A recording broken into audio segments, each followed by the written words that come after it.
of all of your favorite local high school teams like never before. So turn up those speakers, because it's no limits, no excuses. It's the Pressbox Chatter Show on WCLN.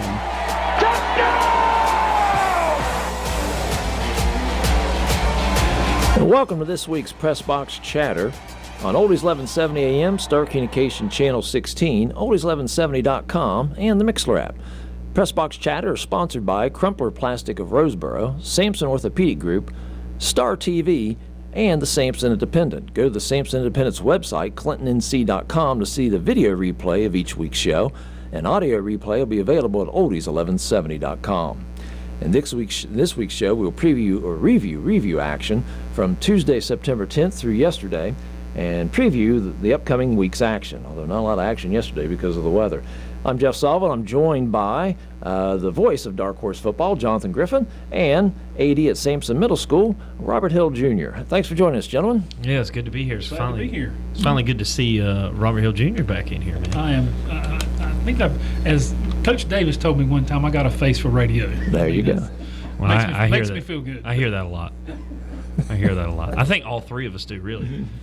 Oh, well, except we're on Star 16. Unfortunately for people watching there, maybe that could be bad for them. So yeah, good call.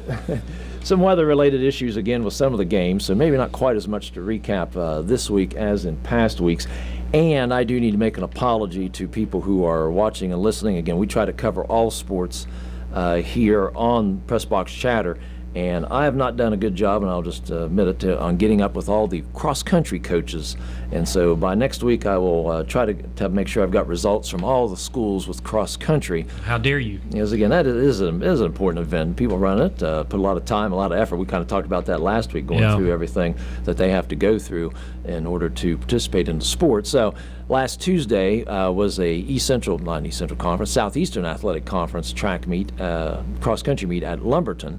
And Clinton Midway Fairmont was involved, and Clinton boys and girls both finished in first place. The boys for Clinton, DeAndre Santiago was fourth overall, Javius Long was sixth, and Eric Bautista was ninth. And for the girls, Ruby Davila was number one, Haley Mathis was third, Evan Gillespie fourth, Kate Hobson was seventh, and Zadia Melvin was 9. You get 5 girls in the top 10. You're going to win. That's pretty good. You know, win a lot of meets that way. Ruby and Evan, I think, play basketball for Clinton as well. So we talked last week about how well that running next week. Do a better job there, or get fired. One of the two. We're going to go into soccer then. Soccer will be our first second sport we'll talk about after cross country. And again, weather kind of impacted a lot of what went on this past week. Clinton suffered their first loss of the year as a 1-0 defeat to Croatan last Thursday at home. And they had to move the game up because the football game got moved to Thursday as well. And so 1-0 loss by Clinton against Croatan. Last Thursday, they're now 8-1 on the season. Now, last week when Brant was here, we talked about the volleyball gauntlet that Midway was going to have to go through, and we'll get to that here in a little bit. We do volleyball results about halfway through. But coming up for Clinton, they've got the soccer gauntlet. They will be at 8-1 Richlands this Thursday. They host Greenville Rose, a perennial power, next Monday. And then next Thursday, which is looking way ahead, and we'll talk about this next week, they have Wallace Rose Hill coming in, who currently is 8-0-1. So, again, Coach Spell, just because of the nature of the conference, has to schedule tough non-conference to get his power ratings up for the playoffs, and they've got a tough 3-game stretch coming up. You're talking. We talked with Brad a couple of weeks ago during the on the football, and he just, obviously soccer has progressed its way from where he first started with the program to where it is now, and they don't shy away from playing anybody. To Saval's point, I mean, you almost have to just to get the rankings up there because the conference is so poor. But they also take the mentality, too, that it's not going to do anything but make us better by playing anybody, whether we take the L or we get the win. So they'll play anybody. Yeah, I talked to Adam Smith today, and the girls coach, and he teaches with us, and he was talking about how well they played, and they had opportunities to even win the game. But he said, later on down the road, it's going to help us. Yeah. And you could get into that debate with all different sports, but if there's one sport where randomness comes into play, I think it's soccer. I've seen so much more than anything else. You could have 10 shots on goal and you hit the post 2 times and a couple other things happen, you don't score, and the other team gets 1 shot on goal, and that happens to go in, and you've outplayed the team the whole time, and all of a sudden you get beat. And of the three of us, who do you think would be the best at heading the ball in the goal?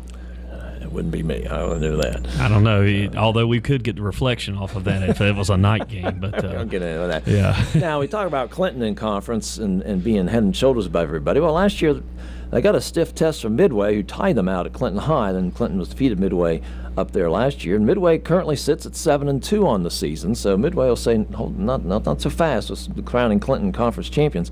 Midway 7-2. They had one game this past week. They defeated Union 10-2 this past Wednesday. Luis Ferrito had 3 goals. Luke McCrae, and Jaden Espana Diaz had 2 goals each for the Raiders. They're now 7-2, and again, just the 5 teams in conference have soccer. Fairmont does not have it, and so the conference will not start until the end of this month. Their next game is Spring Creek.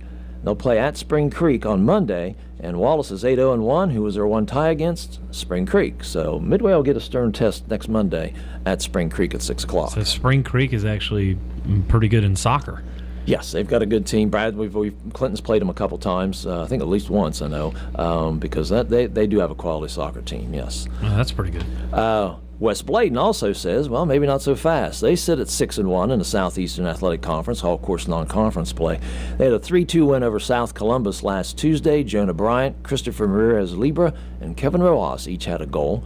They were supposed to play today, but Bladen County schools are out, so their next game will be Thursday at home against Lumberton. They will have a home game there. So West Bladen's sitting at 6-1 in conference as well. Saville would always look at me if I bring up something that he's either said wrong or typed wrong. He would just give me that irritated teacher look. What he's talking about. He knows it, yeah. But you and I, Robert and I, just both laughing. South Columber. Yeah. We were playing South Columber on Tuesday. I was like, well, that's Sampson County talk for you. So is East Bladen. East Bladen's playing or beat them last Wednesday. We got that down there too.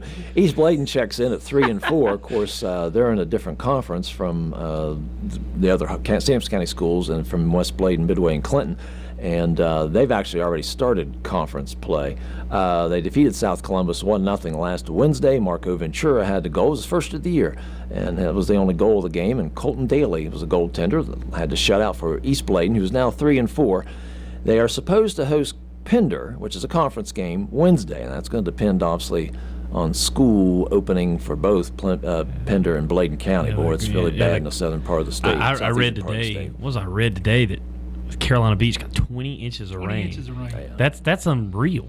Yeah, a lot of that happened in a 12-hour period too. I'd say Brunswick County schools. If there's any games with those games will probably get canceled a lot too. This is where if you're South Brunswick, you're like, yes, I am glad we put in the turf field. That's right. Getting there is going to be the problem though. Yeah, all and back roads. East Bladen hosts Trask next Monday at 6:30. That is a conference game as well too.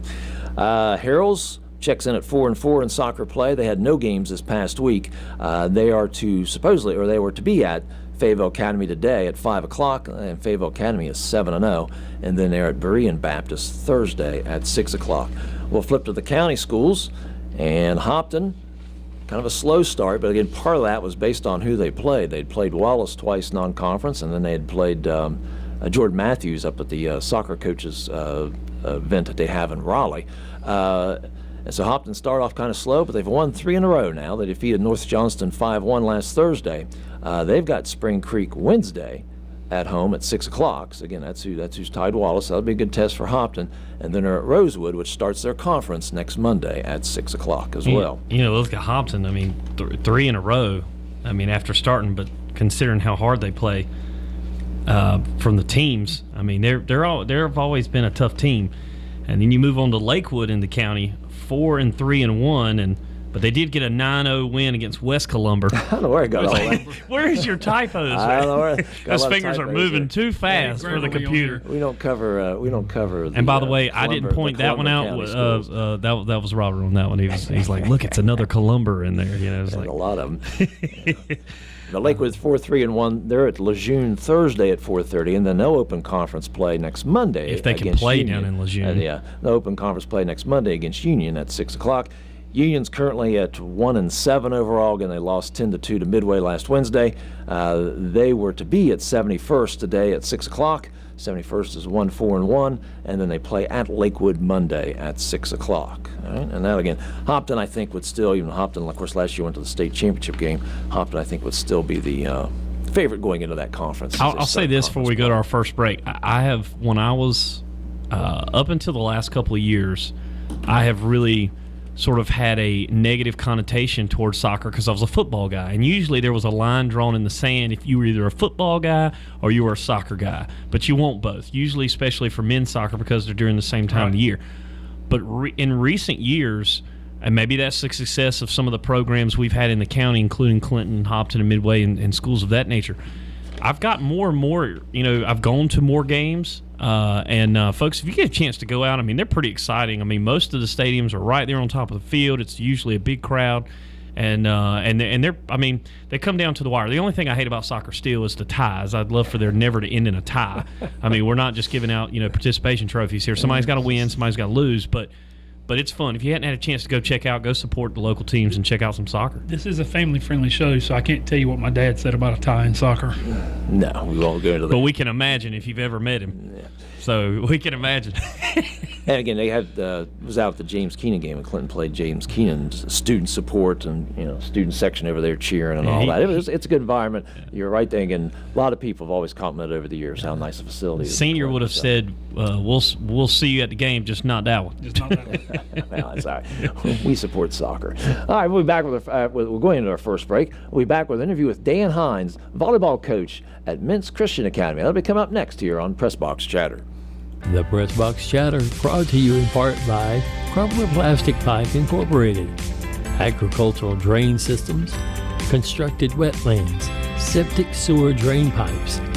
For more information, call 910-525-4046 or log on to the website www.cpp-pipe.com. Stay in the game with Sampson Orthopedic Group. Whether it's a sports injury, joint pain, or the need for expert surgical care, Sampson Orthopedic Group has you covered. Our team of skilled providers are here to get you back in doing what you love, pain-free. From advanced joint replacements to comprehensive sports medicine, we offer personalized, compassionate care that will get you back to doing what you love. Discover expert care right here in your community at Sampson Orthopedic Group. Call Sampson Orthopedic Group today at 910-590-1001. Again, call 910-590-1001 and stay in the game with Sampson Orthopedic Group. Welcome back to Pressbox Chatter, brought to you by Crumpler Plastic, Sampson Orthopedic Group, Star TV, and the Sampson Independent. Go to the Sampson Independent's website, clintonnc.com, to see a video replay of today's show, and the audio will be on oldies1170.com. On this show, we try to highlight all the programs, schools, and athletes in Sampson and Bladen County, and one of the best stories involves a volleyball program at Mintz Christian Academy. It is a great pleasure for this week's interview segment to welcome in the head volleyball coach and athletic director at Mintz, Coach Dan Hines. Thanks for joining us, Coach. Oh, it's great to be with you. Thanks for the invite. Coach, let's first just give everybody a little bit of your coaching background. Jeff, I started coaching back in the mid to late 70s while I was in college. I was a PE major, and I played soccer and baseball at a small college in Western New York.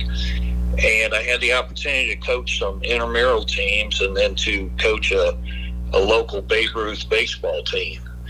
So that's where I got started. Once I graduated, I moved to Greenville, North Carolina, and started coaching at a small Christian school in Greenville. Coached there for a year and then changed careers, went into law enforcement, but still continued to coach for a couple more years at Greenville Christian Academy. So those were the early days. About 1988, I transferred to the Justice Academy in Salemburg, and I didn't coach or officiate for about a 10-year period. And then my oldest daughter started into rec ball, and that's where I started back coaching again, was when my kids entered the rec ball ages, and I actually coached both of my daughters through Roseboro-Salemburg Middle School and coached both of them at Lakewood High School. All right. Then you've been at Mintz since the beginning. Well, I've been there since 2012 when we got the new building. When they first started, they spent 3 years just in the church. They really didn't have any athletic program, but they knew when they opened the new building with a gym that Dr. McBride's vision was that if the school was going to grow, they would have to have an athletic program. And the Lord worked it out where they reached out to me. I had retired from the state, and I had the opportunity to go down there and start a program. What was it like starting a program from scratch? It's exciting to do that because you have young kids who have very little experience, and they really want to learn. And so the early organization was somewhat difficult. There was no conference that we were capable of being in that first year. So we had to find independent schools of similar size to us to play. But we were successful, and then we found the opportunity to join the Carolinas Christian Athletic Association, which had at that time 7 teams, and we traveled anywhere from Lower South Carolina all the way out to Rockingham to play. Well, so our early years, we had volleyball, soccer, and basketball, and then we added baseball. And today we have the full complement. We have everything but football. And being AD, I know, takes up quite a lot of your time as well, too, besides the coaching. Well, as James Lewis and I have laughed over the years, AD stands for all other duties. I know that well. So in a small school, even in a medium school, the athletic director is going to be cutting grass, going to be lining fields, going to be scheduling officials, scheduling games. It's all part of it. Well, the volleyball team has been extremely successful for a number of years at Mintz, and since the 2017 season, if I added it up right, Mintz is 102 wins and 7 losses. What factors do you attribute to this success? A couple of things. One is we are very blessed to have coachable girls, and that makes all the difference in the world. We also are fortunate in the fact that when my youngest daughter, Anna, was in the 9th grade, I started the Lakewood Area Volleyball Association, and it's a club organization. We started with one team. We had players from Clinton, Harrells, and Lakewood, and then we added a couple of girls from Mintz. And so one of the things that has really helped our success and has really changed volleyball in Sampson County has been the LAVA program. Yeah, and there's a number of schools. We, of course, are going over all the sports each week. Volleyball, Midway, of course, with success over the years. Clinton, Hopton was off to an 8-0 start before they had their first loss yesterday. A lot of success in the volleyball programs. A lot of that could be attributed because of the LAVA group. If you look at the starting rotations for Clinton, for Midway, and for Hopton, as well as Mintz, 4 to 5 of those players at Mintz, 6 of those players that starting rotation are all LAVA girls. I know Coach Jones was at the game Monday when he was playing Clinton, and he said some of the girls wanted to come down because obviously they'd play with each other on LAVA, so they wanted to come watch players from both teams play. Before we talk about this year's team, though, last year was a special season. Give an overview of last year and the two seniors who were big parts of that team. Last year really was special. We went 30 wins. We didn't lose until the final round at the national tournament. One of the things that we have to do at men's, because just being honest, our conference is weak in volleyball especially. So I have to find games, matches outside of our conference. So last year we played Berean, which is a good-sized school in Fayetteville. We played Freedom Christian Academy in Fayetteville. We played Fayetteville Christian. We played a team out of Richlands, a fairly good-sized school, Liberty Christian. We played Harold's. So we try to go beyond what our conference offers as far as competition, which really helped us as we went into that national tournament. I had two seniors last year that were great girls and they were great volleyball players, Gabby Walters and Sierra Ellis. Both of them 6 rotation players. Sierra Ellis, outside hitter, and then Gabby Walters, she was an outside hitter, and then when she rotated back row, she set for us. They were a huge impact, and Gabby has gone on to play at Fayetteville Tech this year. Sierra could have played at any number of places as well, but she chose not to. And it was truly a national tournament. You're up in Ohio, and it was you played six rounds or so, I think, against teams from all over the country. There were teams as far as away as out of Chicago area, and then the Deep South, and then the Mid-Atlantic.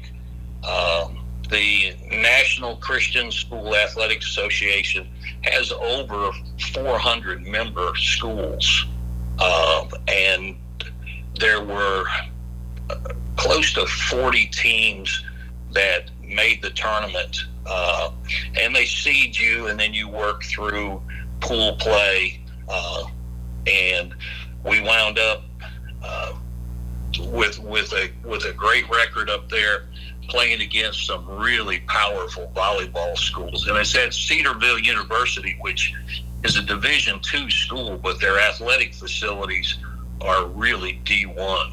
It's a fantastic experience. Well, this year's team's off to a 10-0 start, and as you mentioned, you've scheduled some quality teams. You beat Berean Baptist, who's 5-1.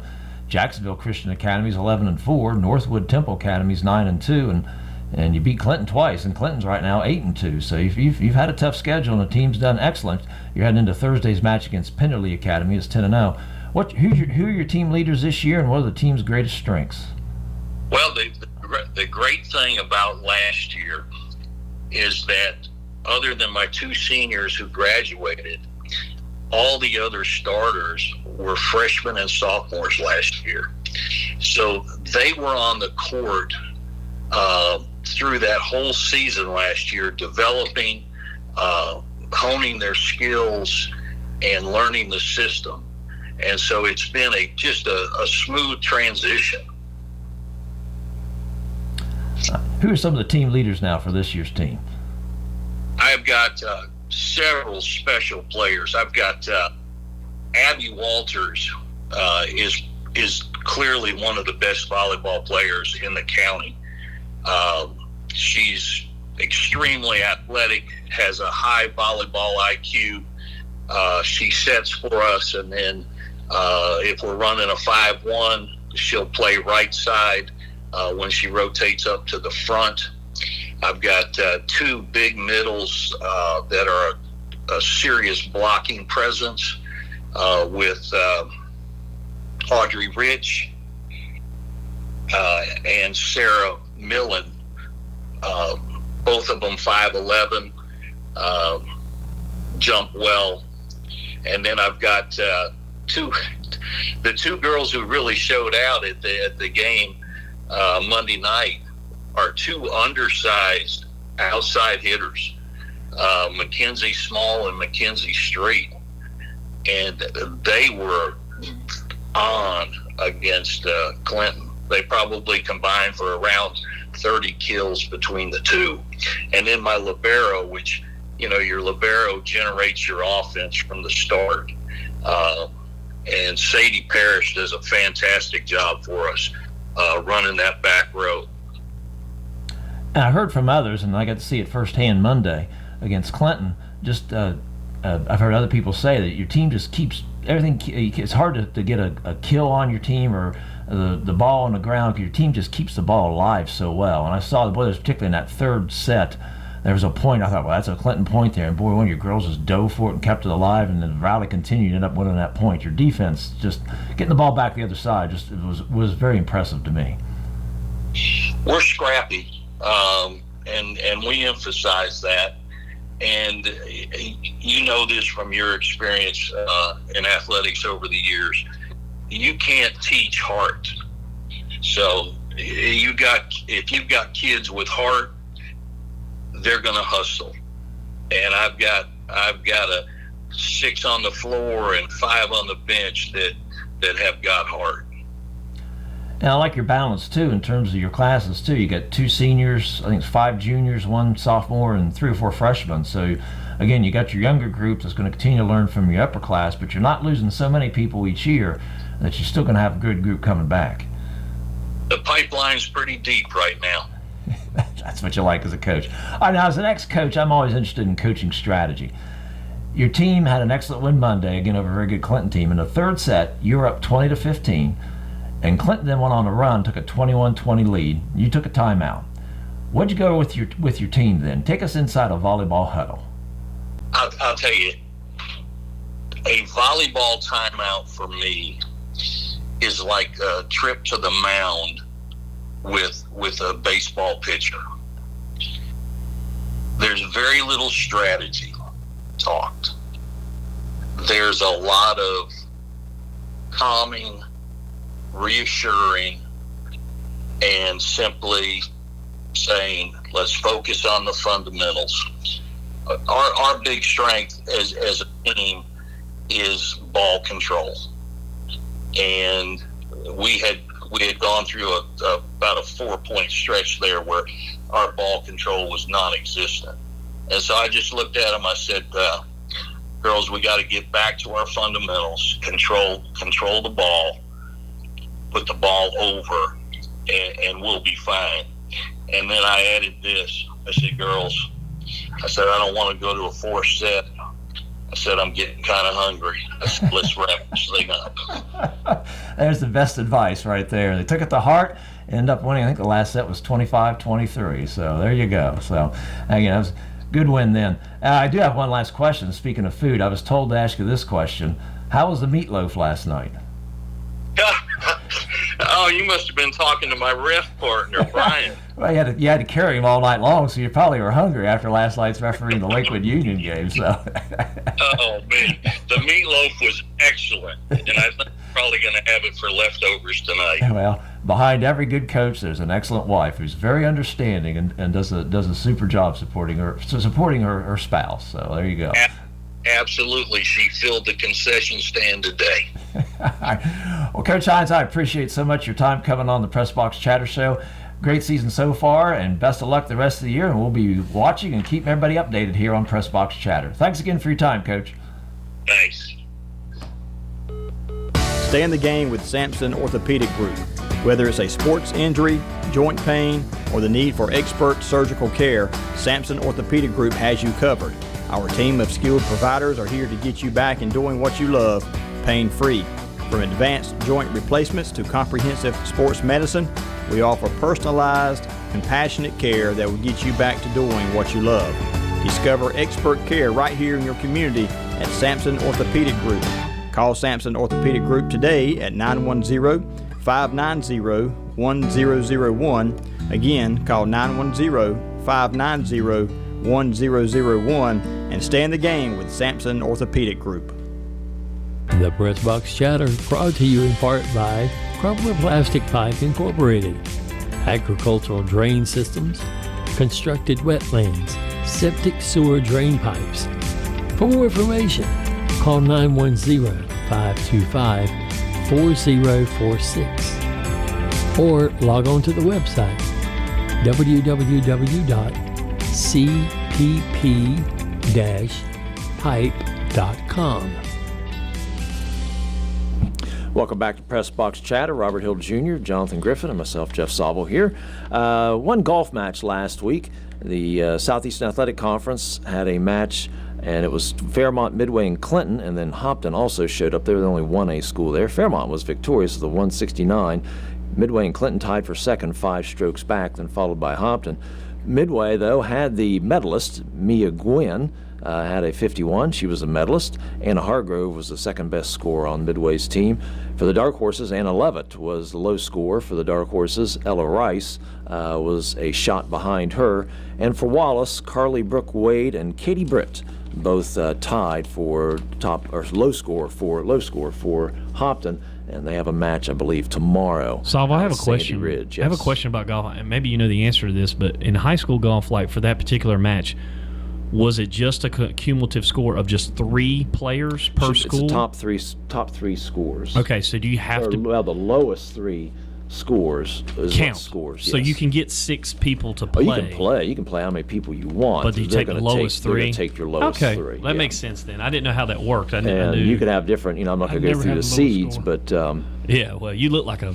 But you golfer. could have a number 1 seed, and they just have a bad day, and so somebody else. Okay, yeah. Comes say that's why you. I wonder if it's like how tennis is, where maybe you can do a match and challenge for a higher seed. Not because you're going to be golfing anyway, so it doesn't. Yeah. So it doesn't matter whether I'm the 4 seed or the 6 seed or whatever. Unless I guess you have too many on the team. Well, unless you get, I mean, I'm sure there's a limit. You only have 6 out there, unless you're the 7th person, whatever. But other than that, it doesn't matter what seed you are. You just go out and lowest 3 scores for the school wins.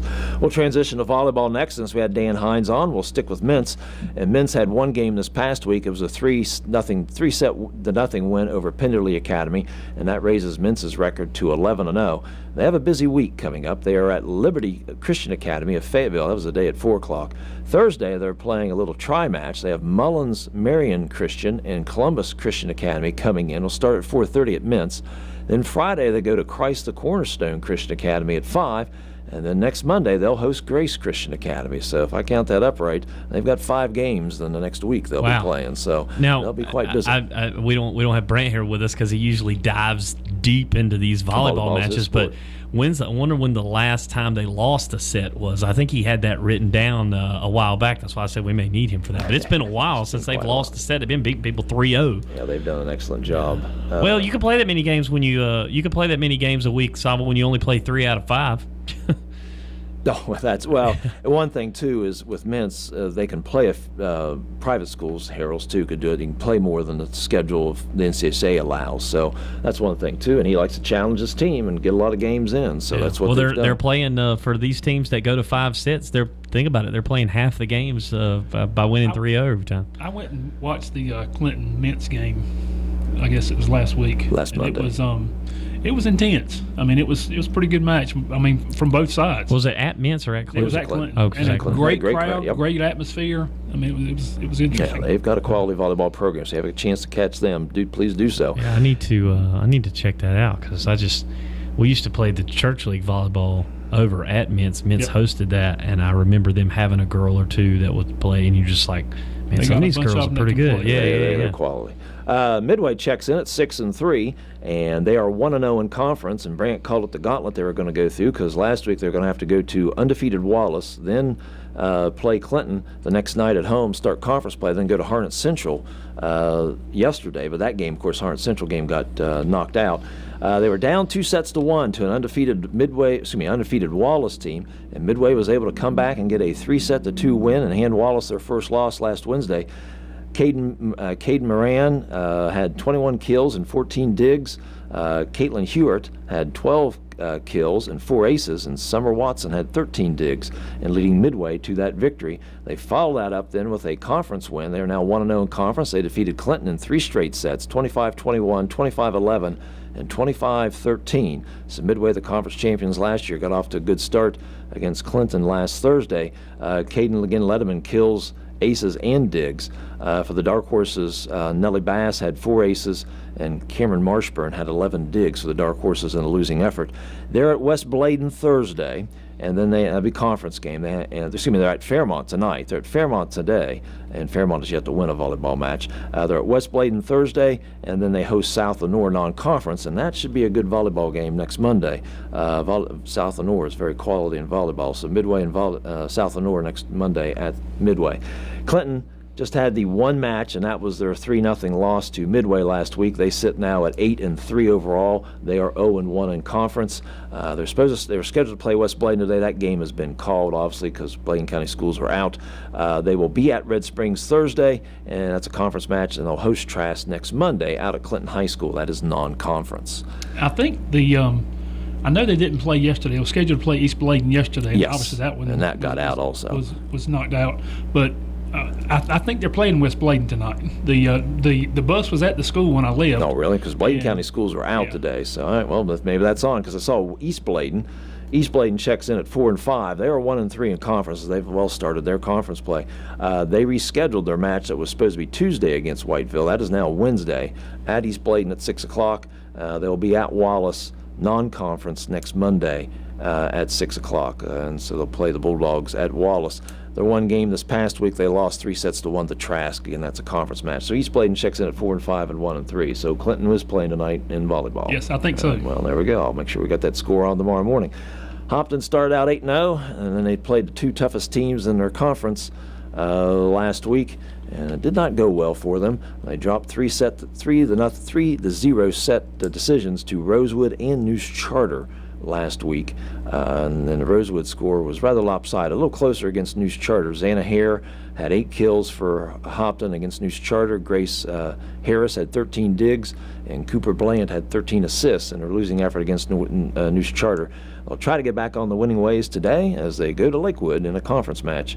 That's at Lakewood tonight, actually. West Bladen again playing apparently at Clinton tonight. They check in at 4-7. They are they're 0-1 in conference. They dropped a tough 5-set decision to St. Paul's last Thursday, and so West Bladen's 4-7 and 0-1. They are against Midway this Thursday. So at Clinton today, and then they host Midway. They host Midway this Thursday. Both those games at 6 o'clock. In their loss to St. Paul's, they lost the last set 15-10 in that 5th set. Talia Bethay had 8 kills, and Greer Pope had 3 aces to lead the Knights in their losing effort. Lakewood got a win.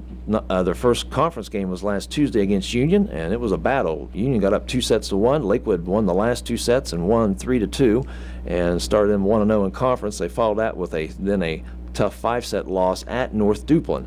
So they went 1-1 in conference play to start out, and they are now 2-8 overall, 1-1 in conference play. And then Union checks in at 0-12, and they are 0-2 in conference. They lost again the 5-set decision to Lakewood last Tuesday, and then they lost to Rosewood in 3 sets last Thursday. They're hosting North Duplin today, and they're at Hopton this Thursday. And I did just double check with the high school, and they are playing. They are playing, so there you go. So I guess rules have changed. So when I was out there, it used to be when school wasn't in session, you didn't play. So I guess those rules aren't the same anymore. So well, that's why you retired. That's it. Yeah, it used to be out when you can. All right, we'll be back. That's your volleyball wrap up. We'll be back with a little football coming up next here on Pressbox Chatter on Oldies 1170, Star Communications Channel 16, Oldies1170.com, and a Mixler app. And remember, the video of the whole show will be on ClintonNC.com, courtesy of the Sampson Independent. The Pressbox Chatter brought to you in part by Crumpler Plastic Pipe Incorporated, agricultural drain systems, constructed wetlands, septic sewer drain pipes. For more information, call 910-525-4046 or log on to the website www.cpp-pipe.com. Stay in the game with Sampson Orthopedic Group. Whether it's a sports injury, joint pain, or the need for expert surgical care, Sampson Orthopedic Group has you covered. Our team of skilled providers are here to get you back in doing what you love, pain-free. From advanced joint replacements to comprehensive sports medicine, we offer personalized, compassionate care that will get you back to doing what you love. Discover expert care right here in your community at Sampson Orthopedic Group. Call Sampson Orthopedic Group today at 910-590-1001. Again, call 910-590-1001 and stay in the game with Sampson Orthopedic Group. Back at Pressbox Chatter, and we'll be on every Tuesday. Next Tuesday, Robert Hill Jr. has the interview, and you'll be interviewing? I will be interviewing Coach Travis Elliott, defensive coordinator for the Dark Horses. Well, there we go. We'll have that's that pretty next cool. Tuesday. So. Yeah, my neighbor. Tennis this past week. Clinton. Seriously. Yeah. It is Liz, right out there. You're looking at me like I'm lying to you. In tennis this past week, Clinton sits at now 3-6. They dropped a 6-3 decision to Whiteville this past Thursday.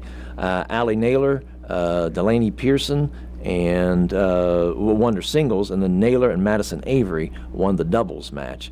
They will be hosting Harnett Central Wednesday at 4 o'clock, and then Cape Fear Thursday at 4:30, and then they're at West Bladen next Monday at 4 o'clock. They're supposed to play Fairmont. I believe, yesterday, and that got scrubbed. They'll actually do a doubleheader probably at Fairmont next time they play, scheduled to play Fairmont. So I think it's October 2nd or 3rd. That game got rescheduled. That match got rescheduled. Saval, I did want to give a shout out to the tennis players for both Whiteville and for Clinton last Thursday night. You and I noticed it that during the national anthem at the football field, they stopped. Yep. Everything they were doing on the tennis courts and turned and faced and stopped and listened to it, and then they went back to it, of course. So I thought that was pretty cool for them to do that. And somebody real quick served him and got an ace on him and laughed at him. Yeah, I did do that. The underhand serve, that's how you get them. Yeah. West Bladen is 4-4. That's the Southeastern Athletic Conference foe. They had a 7-2 win over Fairmont last Wednesday. So it's a conference win there. They are at St. Paul's, which is a conference match, 4 o'clock this Wednesday. And then they're at Clinton High School next Monday. So again, tennis. Tennis is in conference, and tennis will end rather quickly. It is a sport that ends rather quickly because then they have individual state playoffs, and then they have team state playoffs. So it ends rather soon. Do they do doubles for playoffs as well? Yeah, they'll have individual singles, individual doubles. You have a conference tournament actually, and then you'll go in from there to the individual singles, individual doubles, and then and you'll have a team play as well too. East Bladen checks in at 3-5 overall, but they are 3-1 in conference. They had 2 6-0 decisions over West Columbus last week. They played a doubleheader when they played West Columbus because of an earlier postponement. In the first 6-0 decision, number 1 seed Chandler Bordeaux had a tough 9-7 win over her opponent by Bales Cruz in the second 6-0 win. East Bladen only lost 1 game throughout the whole 6 matches. East Bladen is going to play Whiteville, and that is scheduled to come up, and Whiteville is 9-1. They are the conference leaders, and that is a 4 o'clock start coming up. Let's see, that is today actually. Apparently, it's scheduled for the day. We'll see whether it's actually getting played or not. If you're ever driving on 701 and you go past Whiteville, they've got a good tennis complex. It's right there along 701. Harrell's in to finish up our tennis before we get to football. Harrell's is 6-4. They had a 9-0 decision over Village Christian Academy last Tuesday. They lost 2 games in the whole 9 matches. They are at Fayetteville Academy today. Fayetteville Academy was 5-0, and then they host Faith Christian next Monday at Harrell's. And that's your tennis roundup. And lastly, then we'll head into football. And the game of the week, Brant called it his game of the year. I know John and his group with Buck Sweet Sports Podcast, John Harrison's gang, were there for the game of the week too, so it had good coverage. Midway and Lakewood, battle to the end.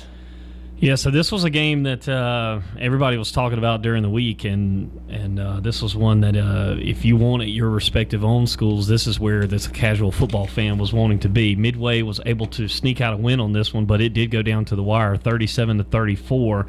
Midway moves to 3-1 on the year. Jeremiah Blue ran for 170 yards on 27 carries with 3 touchdowns.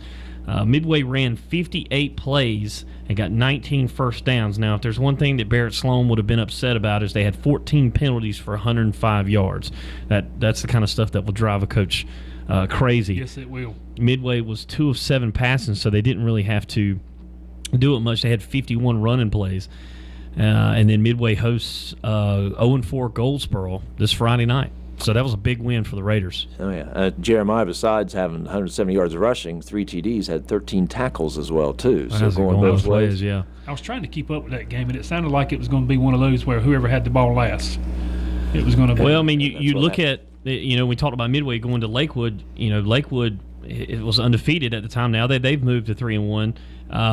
They were without their starting quarterback again for the second consecutive week. So Reed Ammons was in at quarterback. He completed 6 of 10 passing, 75 yards. But he also added in again the quarterback run that has not been used a lot in pass for Lakewood, has been more prevalent this year. He is an all-around great athlete. He 11, really is. 11 carries, Robert, with 65 yards rushing and a touchdown. So he threw for 75. He ran for 65.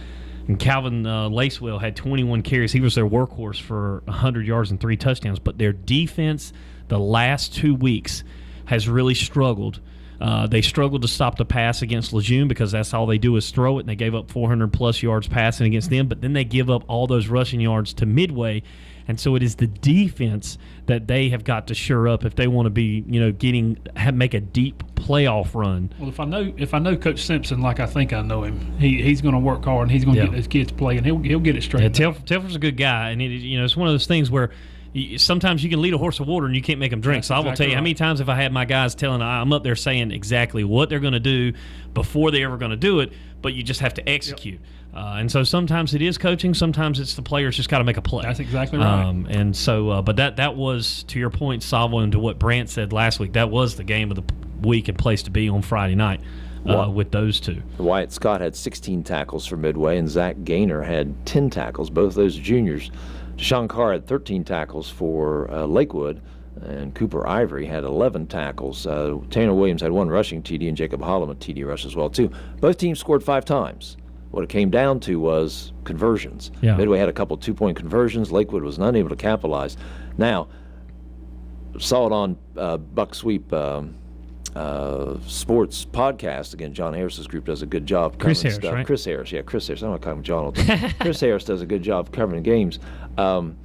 His group does. And they had the play there, the video of the last touchdown. If you hadn't seen it, if you go to his Facebook page, you can see the play. And I'm sure Coach Holt at Lakewood would say this play didn't cost him the game, but it is clearly, to me, in my opinion, it is a procedure penalty. If you ever watch it, if you've seen it, have you seen it, Robert? I have not seen it. Seen it. If you can go there and look at it. Now, who scored on the last play? Midway did. They'll shift 2 players over, which you can shift people over as long as they reset. And then a back all of a sudden starts moving forward. Well, again, you can move somebody forward, like we saw Whiteville. Whiteville took a back and they'd move him to a wing, but you have to then reset. For at least a second. And they don't. He moves forward. It looks like Canadian Football League motion going forward. You can't have that. And that'd be a missed call. Now again, I'm sure Coach Holt will say that's not what cost him the game. Don't bring us back to the old Clinton Bunn playoff game. Don't let ultimately as coaching you don't want to let the referees make a decision. Yeah. You got to do the things to make sure you take them out of the game. But that was, if you watch that, you go to the Buck Sweep Sports podcast or Buck Sweep Sports, you're right. Facebook page that you'll see that. I was going to say, as many times as you've said Buck Sweep, to be able to put that all together, Lakewood though will get a break. Lakewood will get a break. They're playing at 0-4 Red Springs on Friday. But then again, if you think about it, their defense struggled against Lejeune, but a different style. So look for them to try to right the ship as they go to Red Springs. Salvo, you want to stay in the county and move on over to Hopton? Yeah, no, we're going to jump down to Harrell's because that's where we're going to be Friday. Oh, yeah, that's right. Friday, the Dark Horse Sports Network, since the horses are open, will be at Harrell's. Harrell's is now 3-1 as they got a 14-6 win over Mount Zion Christian Academy last Friday at Mount Zion. And Salvo, this is going to be cool for me because I've never been to Harrell's. I mean, I've passed it a lot. 421, but I've never caught a game there, so this will check one off on the list of places that I've had a chance to call games at. Reed Strickland, their quarterback, was 4 of 9 passing for only 21 yards, but Gerard Miller, I'm hoping I said that right, had 9 carries for 61 yards. And again, you mentioned that they moved to 3-1. Next week, their North Raleigh Christian Academy 2-2. Well, the key was it was 6-6. Deshaun McCoy picked off a pass, ran 65 yards with 6 seconds left in the game. It was a 6-6 game at that time. There you go. And he intercepted and went difference. 65 yards back with the TD. Pick and six. Then got the 2-point conversion as well, too. And so that was the win. That was the key in the win. They've allowed 19 points now in the last 3 games. 6 of them was on a kickoff return. So basically 13 points. So their defense is playing. Yeah, Clayton Hall, the interim coach, stepped in right before the season started, and Steve Mallard's the defensive coordinator, and they're doing an excellent job kind of riding their defense. Oh, you got Coach Mallard running a defense? So they've, That's funny. Because really offensively, they've got, like, I think it was 850 yards through 4 games, which isn't a whole lot. 6 different people carried the ball. And Sean McCoy, again, had the rushing TD, the pick 6, and a 2-point conversion. Jamari Peterson had 7 tackles, 4 Heralds. Saville, they're a very disciplined team. They only had 3 penalties for 30 yards in that game. And you look at that, and we talked about Midway. Coach Sloan and their team had 14 penalties for 105 yards. You can lower that down. Midway doesn't have to worry about, to your point, that call at the end of the game being an issue because – probably been a 15th penalty. Harold's had a lot of turnovers and things go wrong the first game. They've kind of polished that up and cleaned it up, and they've on a 3-game winning streak. We'll be there this Friday. Be on the network 6:15 pregame, kickoff 7 o'clock. So join in for that one. That'll be a good one. We'll stick with winners. West Bladen got their first win of the year. They're now 1-3. They had a 26-19 win over East Columbus. They get the win heading into their open week. Yeah, their quarterback Hunter Hester was 4 of 10 passing for 34 yards, a touchdown and an interception. And running back Justin Spaulding had 16 carries for 86 yards. Maury White had a touchdown, and Hezekiah Blanks Adams had a touchdown. West Bladen gets that win at a good time, too, because now they get a bye this Friday night before they play again. So they get a chance to build off that. And Hezekiah also had a punt return for a touchdown as well, too. Or fumble, man, a fumble return for a touchdown. Can't read his own writing. That's true. And Justin Paulding had 9 tackles as well, too. Luke Pate caught all the passes from Hunter Hester. West Bladen now 1-3. Good that they got their first win. Then we'll head to the opposite. Oh, no, my fault. One more win. Hopton now won 2 in a row. As they had a 59-28 decision over Spring Creek. And so Hopton now 2-2 on the season. Now, Hopton, and correct me if I'm wrong if you missed anything. I looked up to try to see if there was any stats posted for this game, but there wasn't. But they won 59-28.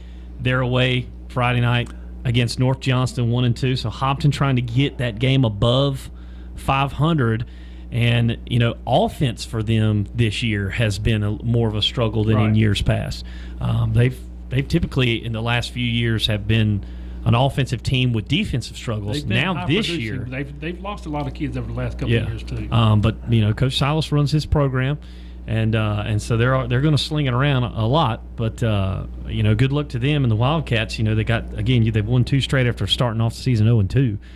And then they got a chance to get above 500 Friday. Scrappy North Johnston team. They'll be at North Johnston Friday. Spring Creek with a loss. They're now 0-2. And you hate to say this, but their next opponent is Union, and probably for Union and Spring Creek, this will be their best chance. This may be the game of the week at getting a win. And I don't mean that facetiously. Union will be at Spring Creek. And Union 0-4, Spring Creek 0-2. That'll be at Spring Creek this Friday. Union suffered a 70-6 loss to South Columbus this past week. Yeah, James Cobb was 2 of 8 passing for 48 yards, but Saville, the main thing is that between quarterback sacks and just not being able to find any rushing lanes, they were negative 12 yards rushing as a team. So if you add on the 48 yards passing and subtract the 12, carry the 1, you're at 36 total yards of offense for the entire game. Yeah, and when you look through their stats, it was freshman, sophomore. It's all. Coach Hoach, young. He's got a lot of young guys, but he's building the program. He's building the program. He really is. It's just going to take some time. Numbers is the key. Tobias Cromartie had the 70-yard kickoff return. That was the lone Union score. Again, they'll be at Spring Creek, 0-4 Union at 0-2 Spring Creek. And it could be quite the game of the week, actually. I could tell stories that we don't have time, though, about games I scouted in the past between 0-8 South Lenore and 0-8 CBA Cock. They were excellent. East Bladen suffered a 34-14 loss to James Keenan. They now go to 1-3. They start conference play this week. They're at South Columbus, who's 3-1. East Bladen 1-3. They beat West Bladen. You look at their other non-conference losses, James Keenan, Ashley, North Brunswick, those teams combined are 10-0. Yeah, and this game was played on a Saturday because of the weather. They didn't move the game up, so they moved it back, and so they played on Saturday. Kewan Maynor was 2 of 3 passing for 29 yards, a touchdown, but he also had 12 carries for 64 yards rushing. Jalen Suggs, 15 carries for 73 yards. And Connor Smith, the lone wide receiver I've mentioned in this segment, had 3 receptions in that game for 45 yards and 1 touchdown. The one thing that did confuse me, though, is there was 2 quarterbacks that threw the ball for East Bladen. I had one that threw 3 passes and was 2 of 3, and then there was another one I think that was either 2 of 2 or 2 of 3 in that game. So you wonder if they were like halfback passes or if they are just trying different things. It's hard. It could be, but and to Sauvel's credit, I'm going to be 100% honest on this one, Robert. I wrote down at South Columns. There you go. So I've been giving him a hard time about Columber County. Well, I wrote down at South Columns. Yeah, so and lastly, then we're not perfect. Clinton fell to 0-4 with a 42-7 loss last Thursday to Whiteville. Yeah, this was one of those games that Salvo and I talked about. If you listen to the broadcast, that it was probably the worst half of football they've played the first half, coming off of what was the best half of football against Lumberton. But Jaden Williams, they finally got on the board. What an effort he had for extra effort in that game. He blocked the punt, scooped it, and scored it, and he was our Ted's Brick Oven Pizza player of the game for that week. And Clinton comes out of bye. They got a bye, and before they go to Princeton the week after that. But kudos to him. And the horses just got to mop some things. They've got to improve in a number of areas. You get the conference play then the week after Princeton. It's at Midway first. Midway and St. Paul's. Whoever wins that game is going to be your conference champion. Midway and St. Paul's both 3-1. Look at the rest of the conference: Fairmont, Red Springs, West Bladen, and Clinton. Combined 1-15. Well, you should also maybe get Patrick back too, who was out last week with a concussion. Now he'll have 3 weeks to kind of rest up before Friday. So I think I might have forgot to mention Harrell's in volleyball. They're 4-7 overall, 1-4 in conference. They didn't have any games this past week. They're at Halifax Academy. They host Halifax Academy this Thursday at 5:45 and Greenfield Academy next Monday at 5:15. We're back to wrap things up on Pressbox Chatter after these messages. Stay in the game with Sampson Orthopedic Group. Whether it's a sports injury, joint pain, or the need for expert surgical care, Sampson Orthopedic Group has you covered. Our team of skilled providers are here to get you back and doing what you love, pain-free. From advanced joint replacements to comprehensive sports medicine, we offer personalized, compassionate care that will get you back to doing what you love. Discover expert care right here in your community at Sampson Orthopedic Group. Call Sampson Orthopedic Group today at 910-590-1001. Again, call 910-590-1001 and stay in the game with Sampson Orthopedic Group. The Pressbox Chatter brought to you in part by Crumpler Plastic Pipe Incorporated, agricultural drain systems, constructed wetlands, septic sewer drain pipes. For more information, call 910-525-4046 or log on to the website www.cpp-pipe.com. Back at Pressbox Chatter, we thank you again for tuning in this week. Again, head to the Sampson Independent's website, ClintonNC.com, to see the video replay of each week's show. The audio replay is at oldies1170.com as well. Key games coming up this week, I think, in volleyball. It'll be South Lenore at Midway. That'll be next Monday. Football, Harrell's will host North Raleigh Christian. That should be a good game this Friday, which is where we'll be at.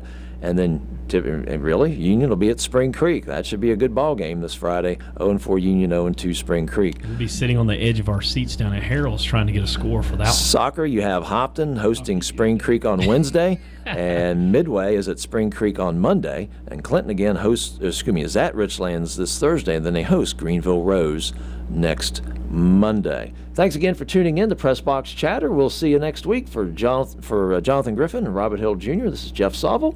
Thanks for listening. We'll see you at the ball game. The Pressbox Chatter Show on WCLN is brought to you in part by the Sampson Independent. Don't forget to tune in every Tuesday at 6 for the latest broadcast on 1170 AM, Star TV Channel 16, Oldies 1170.